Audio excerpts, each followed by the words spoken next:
I was finally able to emotionally let go of the religious community. Hey guys, it's been a while and I hope you've all been well.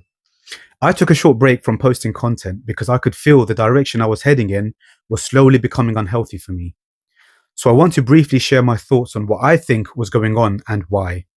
And even though it was toxic, I still believe it was a necessary part of my journey and healing. A lot of what I was speaking out against was the sectarian mindset that many Muslims have fallen into. And with all the back and forths I was engaging with certain dawah figures, I'm aware that to some people, it might have looked like I was becoming a little sectarian myself. It was becoming a bit of an us versus them thing. So I had to ask myself, what was really driving all of this? A few years ago, when I started questioning my own views and beliefs, something painful happened.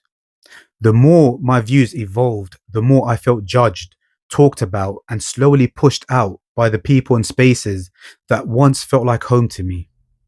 And that experience planted a quiet resentment inside me. The truth is, I didn't fully see it at the time, but when I came online, that unresolved pain turned into anger, and that anger turned into attack.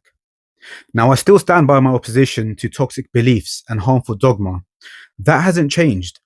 But what has changed is acknowledging and being honest about what was fueling it. It wasn't coming from a healthy place. It was coming from resentment.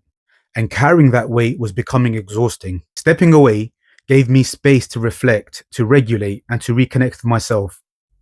But more importantly, it allowed something deeper than that to happen. I was finally able to emotionally let go of the religious community. And to be clear, I'm not talking about ordinary decent Muslims who actually make up the majority of the Ummah. I am talking about the polemicists, the self-righteous, those who think that they are the gatekeepers of Islam and heaven, aka the Dawah Bros.